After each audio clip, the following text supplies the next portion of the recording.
Here is a number that doesn't make sense on the surface, so stay with me. According to Federal Reserve research, millennials in their late 20s through mid-40s are earning more. They are earning more in real, inflation-adjusted dollars than any prior generation did at the same age. Not slightly more, but measurably more, across multiple datasets and using multiple methodologies. And yet, according to survey data from Bank of America, nearly half of millennials can't cover 3 months of expenses from their savings. More money coming in and less cushion to show for it. And that gap is exactly what this video works through. Not to blame anyone, not to excuse anyone, but to actually understand what is happening here. Because if you have ever looked at your paycheck and wondered where it went, you are not alone. You are not irrational. And you are navigating a specific collision of economics and psychology that didn't hit previous generations the same way. To understand the millennial money paradox, you first have to understand what the paradox actually is. Because it is more interesting than the headline version, and the full picture is more layered than most people realize. When people say millennials earn more but save less, they are gesturing at something real, but the story is complicated. The Federal Reserve confirmed across multiple studies that millennials at ages 36 to 40 had real median household incomes roughly 18% higher. That 18% figure compared millennials to the generation before them at those exact same ages. Pew Research found similar patterns, with millennial household median income reaching levels that outpaced nearly every comparable year on record for that age group. So the income gains are documented, they are consistent across sources, and they are not imaginary. But here is where the story gets complicated, because millennial net wealth relative to age cohort expectations was about 34 to 38% below predictions as recently as 2016. That gap has substantially closed since then, partly due to the post-pandemic asset run-up, but the recovery has been extremely uneven across the generations. High-earning millennials, particularly those in tech, finance, and professional services, have actually accumulated more wealth than their boomer counterparts did at similar ages.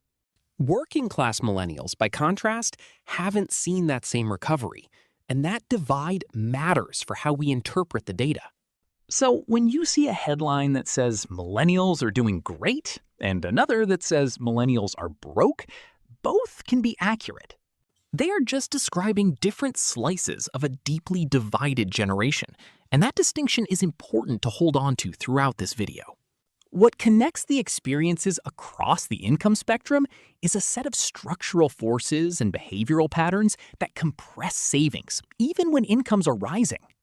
Those two things, the structural and the behavioral, are what this video is about, and they respond to completely different solutions. Start with 2008, because you cannot understand millennial money without it. The oldest millennials were entering or were already in the early years of their careers when the financial crisis hit. The youngest were still in high school, watching their parents navigate what was happening around them. In between, millions of millennials graduated into the worst labor market in decades, and the timing of that matters enormously for savings. The years when you first earn real money are disproportionately important because that is when savings habits get established and the compounding clock starts. Delay that start by even a few years, especially during what should be your highest contribution rate years relative to expenses, and the mathematical hole is significant. Research on labor market scarring documents the pattern where people who enter the workforce during recessions experience persistently lower earnings for years afterward. That research applies directly to early career millennials who didn't just have a rough first year, but experienced a multi-year drag on wages. By the time their incomes recovered, they had competing financial obligations that hadn't existed for prior generations at the same age. The most significant of those obligations is student debt, and the Federal Reserve data makes the scale of this clear.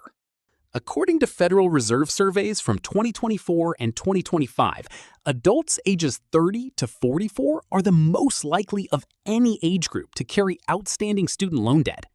The median outstanding balance for those who still owe is between $20,000 and $24,999. That is the median, meaning half of borrowers owe more than that figure, and many owe considerably more. According to research from the Center for Retirement Research at Boston College, 40% of millennial households between ages 28 and 38 carried student loan debt. That debt amounted to more than 40% of their income, and that proportion changes the math on everything else. Think about what that number means in practice, because the implications are structural, not just inconvenient. If 40% of your gross income is going toward a debt obligation before housing, food, transportation, or healthcare, the room left for savings is narrow. This is not about bad decisions in the moment. It is about a structural weight sitting on top of whatever income you bring in.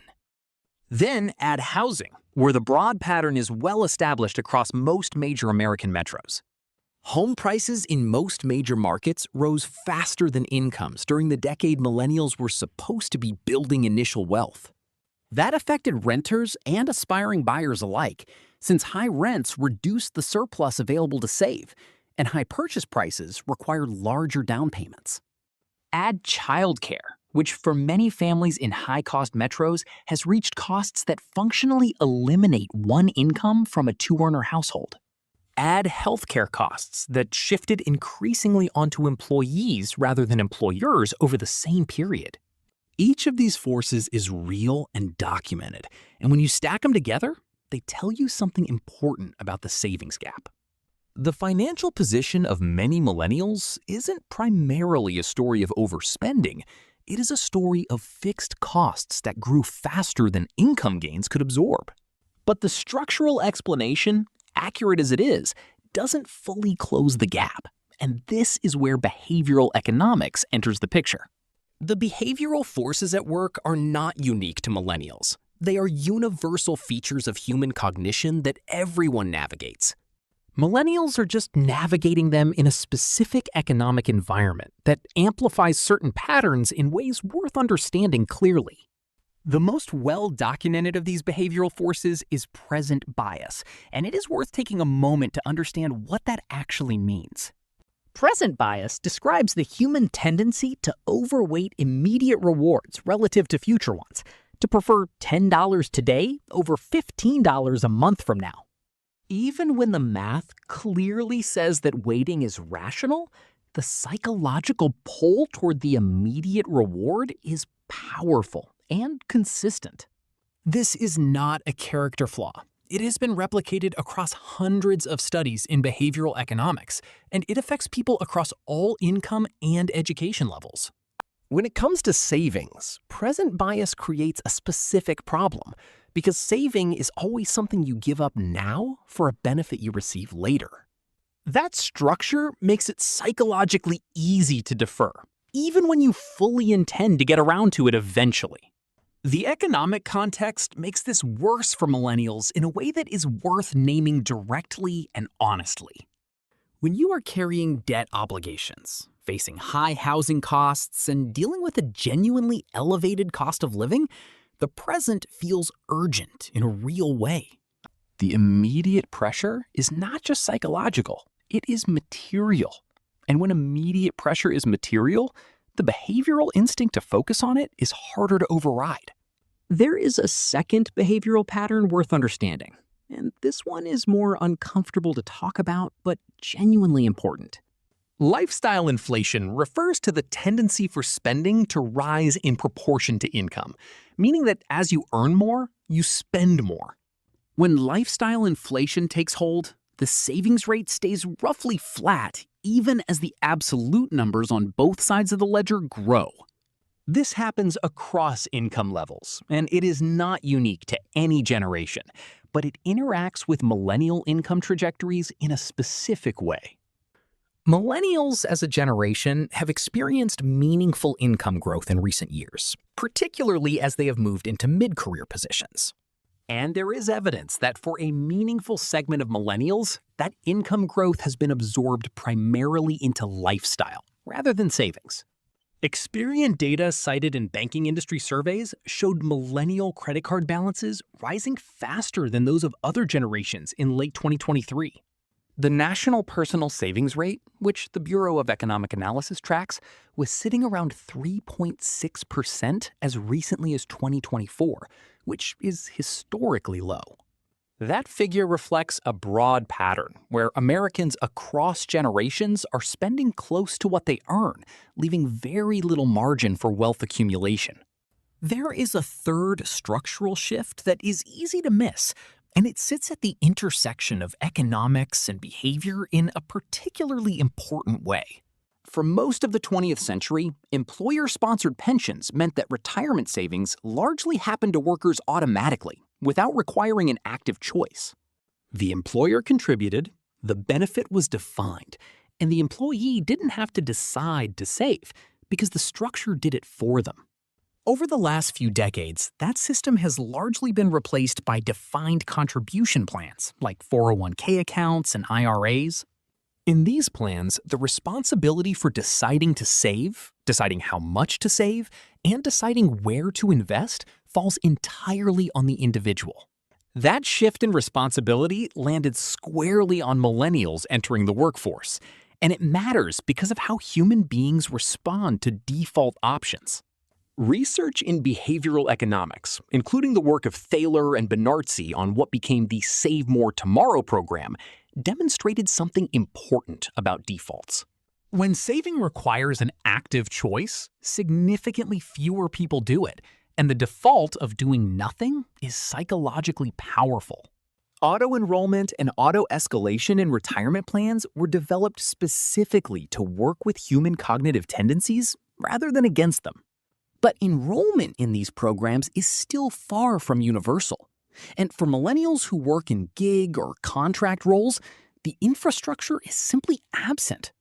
The compound effect of all of this is important to sit with because no single force here is independently catastrophic. You have a generation that entered the workforce during a recession, carrying more student debt than prior generations at comparable life stages.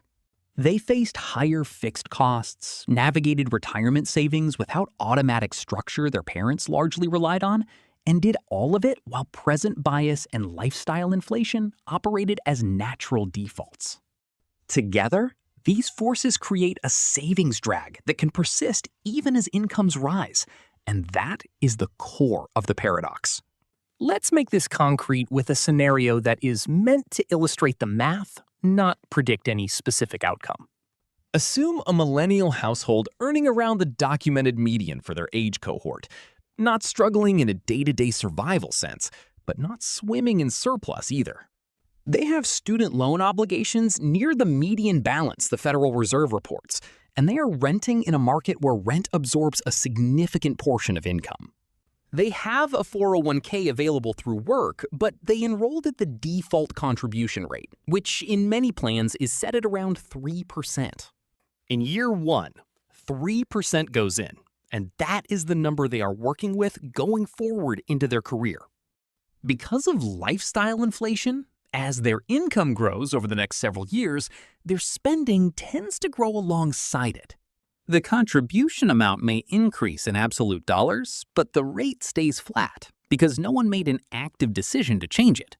By year 5, the gap between what they are contributing and what retirement researchers suggest is adequate has become significant and is growing. Retirement researchers commonly cite 15% of income, including any employer match, as a reasonable savings target for long-term retirement adequacy. By year 10, the compounding opportunity they have partially missed is not something you can simply recover with one lump sum contribution later. Compound growth is path-dependent, meaning early contributions have more years to grow than later ones, and the math on that gap is not forgiving over time. Meanwhile, because their emergency fund is thin, Any income disruption, medical event, or unexpected expense pulls directly from whatever savings buffer exists. That creates a cycle where short-term shocks interrupt long-term savings behavior, stopping and restarting the compounding clock repeatedly rather than letting it run continuously. Now, change two variables and watch what happens to the outcome while keeping income and structural pressures exactly the same. The same household, the same income, the same structural environment, but they are auto-enrolled at a higher contribution rate of around 6 to 8%. They also have auto-escalation that bumps their contribution rate up by 1% per year until it reaches 15%. And they have carved out, through deliberate automation, a small monthly transfer to a separate savings account earmarked only for emergencies. That transfer happens the day after payday, so the money's never sitting in the spending pool where it can be absorbed into lifestyle expenses. The behavioral economics literature is clear on why this approach matters, and it is not because these people suddenly became more disciplined or more motivated. These are default changes, structural changes to the way the decision gets made, and they work because they make saving the path of least resistance. Across documented implementations of these types of programs, savings rates improved meaningfully, not because people changed their values, but because the decision architecture changed. By year 10 in this adjusted scenario, under reasonable assumptions about market returns that should be understood as illustrative and not guaranteed, the difference in accumulated assets is not marginal. The underlying income is identical. The structural pressures are identical. And what changed is the behavioral architecture around how and when the savings decision gets made. Here is where I want to be genuinely fair, because the structural explanation deserves more credit than it sometimes gets in these kinds of conversations. There is a real version of the millennial money story where the problem isn't behavioral at all, and that version deserves to be taken seriously. If you graduated with significant debt into the 2008 recession, those levers help, and the research behind them is solid, but they don't fully compensate for structural economic conditions that were genuinely more adverse for this generation's early timeline. The Federal Reserve's own research acknowledges that the rate of intergenerational income progress has slowed for millennials compared to prior generations. Millennials improved on Generation X, but by less than Generation X improved on boomers, and considerably less than the silent generation improved on their predecessors. The compression in intergenerational progress is real and documented, and it is not something that behavioral adjustments alone can fully address. Within the generation, working-class millennials, those without college degrees or with degrees that didn't yield high-return economic outcomes, have not participated meaningfully in the aggregate wealth gains. So the honest version of this conversation is that behavioral changes are genuinely useful, and the research on present bias and default architecture is solid and actionable. But the behavioral framing becomes misleading if it suggests the savings gap is primarily a willpower problem, because for a meaningful portion of this generation, the math was harder from the start. Acknowledging that is not making excuses. It is being accurate about cause and effect, and accuracy is more useful than a clean narrative that flattens the reality. What actually connects everything in this video is a single dynamic that runs through both the structural story and the behavioral story alike. It is the relationship between defaults and outcomes, and understanding that relationship is more durable than any specific savings tip. When the economy defaults to scarce early career opportunities, debt-financed education, high fixed costs, and retirement accounts that require active choices to use well, outcomes follow the default. The median person's financial outcome isn't determined primarily by their work ethic or their values under those conditions. It is determined by what the system does when no one is paying close attention. And that has been true across generations in different ways. The behavioral research is encouraging precisely because it shows that defaults can be changed, and the changes don't require expertise or extraordinary discipline. Auto-enrollment, auto-escalation, automated transfers, and deliberate account separation are structural changes to how decisions get made, not demands for higher motivation. They work because they make doing something the easier path than doing nothing. And that is a fundamentally different approach than relying on willpower to stay consistent. So, if there is one question worth sitting with after this video, it is a simple one about your own financial defaults right now. Not what you intend to do, not what you told yourself you would get to, but what actually happens when you don't make an active choice. Because that default is running whether you are thinking about it or not, and examining it honestly is the most useful starting point available to you. If you found this useful, subscribing means you will see the next video when it comes out, and the next one goes further into the specific mechanics of how behavioral defaults get changed and what the research actually says works.